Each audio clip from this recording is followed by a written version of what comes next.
छात्र बीते कई दिनों से जंतर मंतर पर धरना दे रहे हैं, लेकिन मोदी सरकार की नाक में दम करने के बावजूद इतनी हिंसा और जमकर तोड़फोड़, पुलिस वालों के सिर फटने के बाद भी आखिर ऐसी क्या बात है?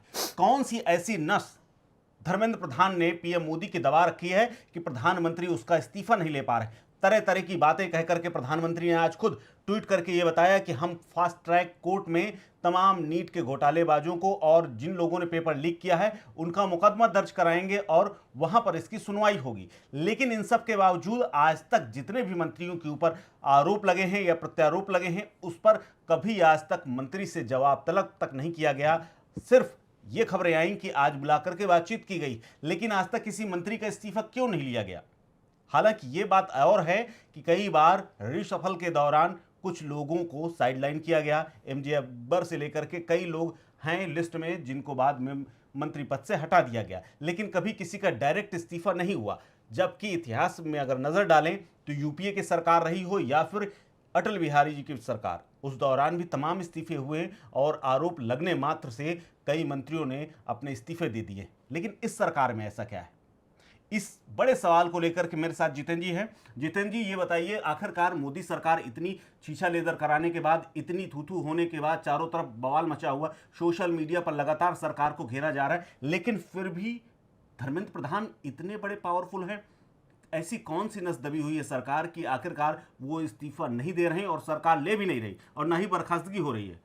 बिल्कुल आपने सही कहा कुलदीप की सरकार आखिर क्यों इस्तीफा नहीं ले रही है। इतना कुछ माहौल गरमाया हुआ है, छात्र आंदोलन हो रहा है, नीट एग्जाम को लेकर कई सारे पेपर लीक हो चुके हैं। उसके अलावा सिर्फ ये इकलौता मंत्रालय ऐसा नहीं, उसके अलावा भी कई सारे मंत्रालय हैं जो सवालों के घेर में बने हुए हैं। चाहे पेट्रोलियम मिनिस्ट्री की बात कर ली जाए या ट्रांसपोर्ट मिनिस्ट्री की बात कर ली जाए, जिसमें गडकरी साहब एथनॉल को लेकर घिरे हुए हैं जनता के बीच में, पेट्रोल को लेकर गडकरी साहब, हरदीप पुरी साहब हैं, एनवायरमेंट मिनिस्ट्री को लेकर धर्मेंद्र यादव हैं, तो बहुत सारे, भूपेंद्र यादव हैं माफ कीजिएगा, तो बहुत सारे ऐसे मंत्रालय हैं जो सवाल खड़े हो रखे हैं। आपने कहा कि इस्तीफा क्यों नहीं लिया जा रहा है। देखिए, ये सरकार वो सरकार नहीं है जो पिछली सरकार की तरह काम करती थी, क्योंकि इनको पूर्ण बहुमत की सरकार ये बनी थी। शुरुआत में हमने देखा है कि जब नरेंद्र मोदी पहली बार आए थे तो बहुत बड़ा मैंडेट इनके साथ था। 19 में भी मैंडेट उससे ज्यादा बढ़ गया, 24 में थोड़ा घटा जरूर है, लेकिन सरकार के पास पूरा बहुमत है। और सरकार ये एक मैसेज देना चाहती है कि हम किसी के दबाव में कोई इस्तीफा नहीं लेंगे किसी मंत्री से अपना। और प्रश्न जरूर उठे हैं, मशीनरी पर उठे हैं, डायरेक्ट मंत्री का इन्वॉल्वमेंट उसमें नहीं है, क्योंकि देखिए वो मंत्री जरूर उस मंत्रालय के हैं, लेकिन जिम्मेदारी है, लेकिन डायरेक्ट उंगली उनके ऊपर नहीं उठी कि इन्होंने पेपर लीक करवाया है। मंत्रालय उनका है, नो डाउट, समझता हूं बात को। लेकिन एक एजेंसी जिसका चयन जो खुद अब तक सरकारी एजेंसी करती, मतलब सीबीएसई एग्जाम कराती थी, लेकिन अब आप दूसरी एजेंसियां ला करके डाल रहे हैं, आप उनको जिम्मेदारी दे रहे हैं कि आप एग्जाम कराइए, बिल्कुल, आप उनकी कॉपी चेक कराइए, और वहीं पर तो सेट हो जाता है मामला कि आपने दूसरे को प्राइवेटाइजेशन के नाम पर दूसरे को टेंडर दे दिया, उसने इतना बड़ा कांड कर दिया और उसके ऊपर केवल आपने बैन लगा दिया कि बैन लगा दिया, उसके बाद चुप। बिल्कुल आपने सही कहा कि अनियमितता पाई जा रही है, चाहे सीबीएसई के मामले में हो या नीट के मामले में हो, अनियमितता पाई गई है। चूंकि ये जो सीबीएसई तो चलो ठीक है, डायरेक्ट इन्वॉल्वमेंट सरकार की रहती है, लेकिन जो नीट है वो एक इंडिपेंडेंट एजेंसी करवाती है, हालांकि सरकार का उसमें पूरा दखल रहता है, उनके अंडरटेकिंग उसमें आती है। लेकिन मैं फिर आपसे कहूंगा, जो हम इधर विचार विमर्श कर रहे हैं ना कुलदीप, कि इस्तीफा क्यों नहीं लिया जा रहा, उसका कारण यही है कि चाहे जितने भी मंत्रालयों की हमने जिक्र किया, चाहे एनवायरमेंट मिनिस्ट्री हो, एचआरडी मिनिस्ट्री हो, पेट्रोलियम मिनिस्ट्री हो या ट्रांसपोर्ट मिनिस्ट्री हो, डायरेक्ट इनके मंत्रियों का नाम शामिल नहीं आया है। तो जो कि पिछली सरकारों में हमने देखा था, जब यूपीए 1 और 2 था, यूपीए 2 में करीब 3 मंत्रियों का इस्तीफा लिया गया था दबाव में, यूपीए 1 में 7 मंत्रियों का इस्तीफा लिया गया था, क्योंकि उनकी डायरेक्ट इन्वॉल्वमेंट थी। उनके जो भी घोटाले आए थे, घोटालों में नाम उनका आया था और बहुत सारी अनियमितताएं पाई गई थी, चाहे वो 2G स्पेक्ट्रम घोटाला हो, सुरेश कलमाडी का कॉमनवेल्थ गेम घोटाला हो, अशोक चौहान का या मुंबई में जो अशोक सोसाइटी थी उसका घोटाला हो, तो डायरेक्ट इन्वॉल्वमेंट उनकी थी उसमें, तो इसीलिए उन पर दबाव ज़्यादा बनाया गया था और इस्तीफा उनसे लिया गया था। कुछ मंत्रालय ऐसे भी जो नटवर सिंह थे या शशि थरूर थे, जिनसे नैतिकता के आधार पर ले लिया गया था। शशि थरूर का मैं आपको बताऊं कि 2019 की बात है, जब उनसे माफ़ कीजिएगा 2009 की बात है, आईपीएल में उनका कहीं नाम आया था, आईपीएल में ट्रांजेक्शन को लेकर, तब उनसे इस्तीफा ले लिया गया था। नटवर सिंह का किसी घोटाले में नाम आया था, सिर्फ नाम आया था उनका, तब वो नैतिकता के आधार पर उन्होंने इस्तीफा दिया था। तो पिछली सरकारों में ऐसा होता रहा है। अपने मैं बताता हूँ, नैतिकता वाली ही तो बात आ जाती है अल्टीमेटली, आज की उनका भी डायरेक्ट चाहे आप आप कॉमनवेल्थ की बात करें, उसमें सब कुछ बाद में पता चल गया कि नहीं, डायरेक्ट उनका नहीं था, जो छोटी छोटी नहीं, देखिए उसमें बहुत क्लियरिटी थी। लेकिन आज लेकिन नैतिकता की भी तो बात है, लोग मांग कर रहे हैं। जिसने आपको सरकार बना करके दी, आज वही छात्र जो आपका वोटर था वही अगर आपसे मांग रहा है, तो वो पॉइंट समझना जरूरी है कि वो पॉइंट ऐसा क्या है कि क्यों नहीं इस्तीफा हो रहा। मैं बताता हूँ आपको कि देखिए, नरेंद्र मोदी का जो काम करने का तरीका है ना, बहुत अलग है। वो किसी के दबाव में काम करना पसंद नहीं करते हैं, ना ही वो इस बात को इंटरफेयर चाहते हैं कि उनके कामों में कोई इंटरफेयर करे। देखिए, तीसरा टर्म उनका चल रहा है, आज तक मीडिया के सामने कभी नहीं आए, लगातार सवाल उठते रहते हैं कि मोदी जवाब नहीं देते हैं।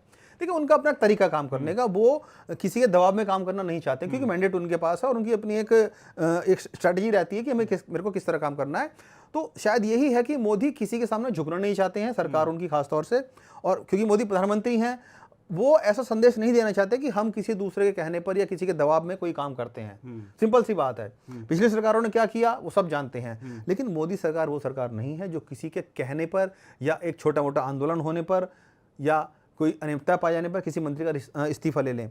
आपने बात की धर्मेंद्र यादव की, क्या आखिर कौन सी नस दबा रखी है पीएम की?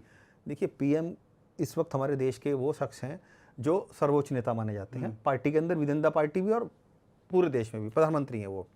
और उनका, जैसे मैंने बताया कि अपना एक स्टाइल है, वो दबाव में नहीं काम करते। आपने देखा होगा जब 2024 में जब आगे यूपी जैसे, मैं बताता हूँ आपको, 2024 में जब मैंडेट आया, इनको मैंडेट से कम, बहुत से कम आंकड़ा मिला। सब ये कयास लगाने लगे कि पीएम अब दबाव में आ जाएंगे और शायद पार्टी के अंदर अब अपनी मनमानी नहीं चल पाएगी बीजेपी की अपना, क्योंकि वो भी गठबंधन सरकार है, एनडीए, ऐसे तो सवाल उठे। लेकिन मोदी ने इन सब बातों को दरकिनार किया, किसी के सामने झुके नहीं। कयास क्योंकि बहुत सारे लगाए जा रहे थे कि जो पार्टियां मिलकर आएंगी वो अपनी मनमानी करेंगी, अपने मन मुताबिक मंत्रालय मांगेंगी, लेकिन मोदी ने क्लियर कट कहा था, भले ही हमारा मैंडेट कम हो लेकिन हम किसी भी चीज में कॉम्प्रोमाइज नहीं करेंगे। तो कुल मिलाकर इस्तीफा नहीं होने वाला है। इस्तीफा नहीं होगा फिलहाल, तो होता नजर नहीं आ रहा। हाँ, कुछ गाज जरूर गिर सकती है जो एजेंसी है उसको लेकर, या कुछ हो सकता है कि मंत्रालयों का फेरबदल हो जाए, लेकिन फिलहाल तो जो हम सवाल कर रहे हैं कि आखिर क्यों नहीं इस्तीफा लिया जा रहा है। इतना सारा बवाल कटा हुआ है, छात्रों के ऊपर लाठियां भाजी गई है और आंसुओं से गोले छोड़े गए हैं, कई सारे छात्रों ने नीट के एग्जाम के चक्कर में आत्महत्या तक कर ली है, तो बहुत सारे सवाल खड़े हो रखे हैं। लेकिन मैं फिर आपसे कहूँगा, क्योंकि जो हमारी कई लोगों से बातचीत हुई मेरी कुलदीप इस मामले को लेकर कि आखिर क्यों नहीं हो रहा है, जो बहुत सीनियर वरिष्ठ पत्रकार हैं हमारे देश के, जाने माने लोग हैं, उनका भी यही कहना है कि मोदी सरकार किसी के सामने किसी इशू को लेकर झुकेगी नहीं, ये उनका अपना एक स्टाइल है। पिछले सरकारों ने क्या किया था वो अलग बातें हैं, क्योंकि पिछली सरकारों में जो घोटाले हुए थे उनकी डायरेक्ट इन्वॉल्वमेंट मंत्रियों की पाई गई थी, उनको इसीलिए इस्तीफा देना पड़ा। लेकिन ये सरकार ऐसी है कि किसी के दबाव में, किसी के कहने से या कुछ आक्षेप लग जाए किसी के ऊपर, तब तक नहीं हो। क्योंकि अभी आप देख लीजिए जितने भी मेरा एग्जांपल ले रहा हूं, मेरी बात सुनिए। यह एक सवाल मेरा ले लीजिए, इसी से एक सवाल निकल करके आता है कि पिछली सरकारों का अगर नाम आ गया, पिछली सरकार के किसी मंत्री का नाम आ गया और उसके बाद तो सरकार ने जांच कराई, अगर उसमें इन्वॉल्वमेंट आ गया तो इस्तीफा ले लिया गया। लेकिन ले लिया गया, कुछ लोग, आपने बताया कि कुछ लोग तो ऐसे थे जिन्होंने नैतिकता के आधार पर इस्तीफा दे दिया। लेकिन सवाल यही है कि आखिरकार एक तो जांच नहीं हो रही, न सीबीआई हो रही है, न कुछ हो रहा है, लेकिन और नैतिकता भी नहीं है। तो यहां पर सवाल ये उठ रहा है कि क्या पिछली सरकार में ज्यादा नैतिकता हावी थी और इस सरकार में नैतिकता शून्य है?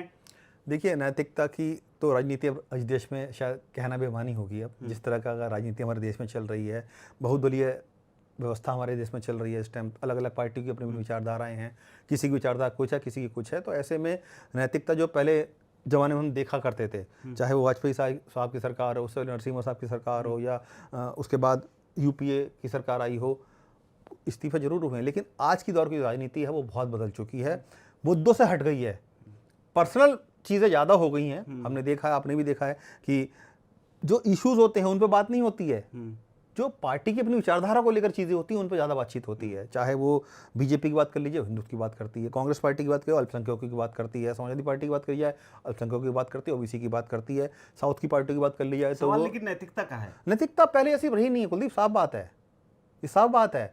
राजनीति में पहले ऐसी सुचिता नहीं रही है, पहले ऐसी नैतिकता नहीं रही है कि जो किसी पर आक्षेप लगा तो इस्तीफा दे देंगे। अब बहुत सारे उदाहरण हमारे देश में हैं ऐसे, जिन्होंने सिर्फ नाम आने तक पे अपने आप को इतना ज़्यादा समझ लिया था कि इस्तीफा दे दिया। वाजपेयी साहब की एक लाइन भी मेरे को याद आ रही है इस वक्त में, जब गठबंधन सरकार का मौका बनाने का आया था, उन्होंने कहा था कि खरीदे हुए पैसे से मुझे चिमटे से भी वो पेपर उठाना पड़े ना, तो मैं नहीं रहूंगा। एक एग्जांपल और भी मिलता है लाल कृष्ण आडवाणी का, जब उनके ऊपर एक केस में उनका नाम आया था, तब उन्होंने इस्तीफा दे दिया था और ये कह दिया था कि जब तक इस पूरे मामले की जांच नहीं हो जाती और जब तक मैं पाक साफ नहीं हो जाता तब तक मैं मंत्री पद नहीं लूंगा और सरकार में शामिल नहीं होऊंगा। ये बहुत ज़्यादा पुरानी बात नहीं है, 30-35 साल पुरानी बात है। लेकिन आज की नैतिकता की जो बात है, अगर इस तरह से अगर चलता रहा तो आपको क्या लगता है कि जो मौजूदा सरकार है उसको अपनी छवि की चिंता नहीं है? क्योंकि हिंदुस्तान में जहाँ पर संवेदना बहुत बड़ी चीज़ है, वहाँ पर लोग देखते हैं कि सरकार की वर्किंग कैसी है, कैसे काम है। ठीक है, एक उन्होंने मैंडेट दिया, इसी जनता ने दिया, लेकिन वो ये भी देख रही है कि किस तरह से आपके ऊपर आक्षेप लग रहे हैं। आपका जो सिस्टम है, ठीक है, आपको कोई डायरेक्ट इन्वॉल्वमेंट नहीं है, लेकिन आपका जो सिस्टम है वो फेल हो गया, और एक बार नहीं, दो बार नहीं, तीन बार नहीं, बार-बार फेल हो रहा है। सवाल देखिए, तो यहाँ पर सवाल ये उठ रहा है कि आखिरकार अगर एक मंत्री के लिए केवल अपनी हठधर्मिता कि हम पिछले जैसे यूपीए जैसे नहीं है, क्या आपको नहीं लगता कि पार्टी की जो छवि है या उस सबसे कोई मतलब नहीं रहा? उसका जवाब देखिए, हमारा देश एक लोकतांत्रिक देश है, चुनावी प्रक्रिया यहाँ होती है। हमने देखा है कि कितनी सरकारें 2024 का 2004 का आप देख लीजिए ना, उससे पहले बीजेपी की सरकार अच्छी चल रही थी, शाइनिंग इंडिया का नारा दिया गया था, शाइन हो रहा है इंडिया, बहुत हो रहा है। 4 में क्या हासिल हुआ था सब जानते हैं, बीजेपी सत्ता से बेदखल हो गई थी, बुरी तरीके से बेदखल हो गई थी। आडवाणी साहब उस टाइम पीएम की रेस में लगे हुए थे। लेकिन ये वही जनता है जो चढ़ाना जानती है, उतारना भी जानती है। अगर मोदी साहब को इतना चढ़ाया है उन्होंने, बीजेपी को इतना प्रचंड बहुमत दिया है अब तक की सरकारों में और एनडीए के साथियों को, तो कोई बड़ी बात नहीं है कि चुनाव जब आगे होंगे तो उसका परिणाम भी उनको भुगतना पड़ेगा वहाँ पे। चाहे 27 में यूपी का चुनाव आ रहा है, उसका 29 में केंद्र के चुनाव होंगे, तो ज़्यादा दूर नहीं है। आप सत्ता का सुख देखिए, अब तब तक ही भोग सकते हैं जब तक आप बिल्कुल पाक साफ हैं।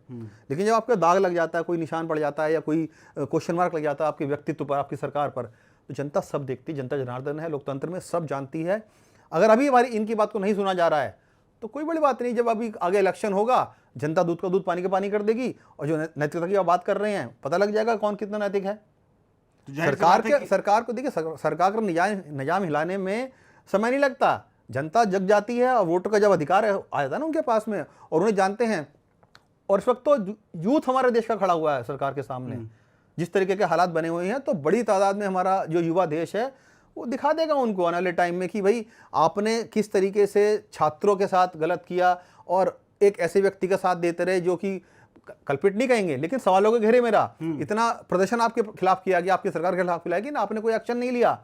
तो जनता सब जानती है, भूलती नहीं है इन सब चीज़ों को, और युवा तो खास तौर से हमने देखा इन सब चीज़ों को। तो कोई बड़ी बात नहीं कुलदीप की अभी भले सरकार को ना समझ में आ रहा हो, अपनी हठ धर्मिता लगाई हुई हो या अपनी ईगो की एक, जो कहते हैं कि विपक्ष भी लगातार कहता रहता है कि ईगो बहुत ज़्यादा है सरकार में क्योंकि प्रचंड बहुमत मिला हुआ है और एक अपना व्यक्तित्व है। देखिए, व्यक्तित्व से बड़ा देश है, चाहे पीएम हो, चाहे राहुल गांधी हो या कोई अन्य पार्टी के नेता हो, वो व्यक्ति विशेष जरूर है, लेकिन देश सर्वोपरि है।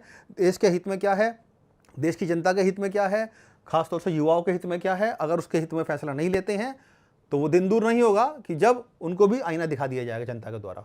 तो ठीक जैसा कि जितेंद्र जी ने बताया कि पूरा जो मामला है वो धीरे धीरे अब जनता को भी समझ में आ रहा है और आखिर में जो फैसला है वो जनता की अदालत में ही जाता है। लेकिन इस्तीफा होगा या नहीं, अभी इसको लेकर के लगातार सरकार फंसी हुई है और फैसला हो भी सकता है। ऐसी कोई बड़ी बात नहीं है कि कसम ही सरकार ने खा ली हो या फिर इस्तीफा ना लेकर के किसी दूसरे रास्ते निकाल करके धर्मेंद्र प्रधान को साइडलाइन किया जाए या दूसरी जिम्मेदारियां दे दी जाएं। लेकिन अभी के जो हालात हैं वो ये स्पष्ट दिखाते हैं कि यूपीए का जो टेन्योर है उस समय हो सकता है कि उस समय अगर उन्होंने नैतिकता के आधार पर तमाम इस्तीफे न लिए होते तो उस तरह की छवि उनकी नहीं खराब हुई होती और ना ही उतने दाग पुख्ता होते। फिलहाल इस खबर में और इस पूरे चर्चा को लेकर के आपके मन में क्या विचार आता है, क्या ओपिनियन आता है, हमें कमेंट बॉक्स में ज़रूर बताइए और देखते रहिए स्टेट मिरर।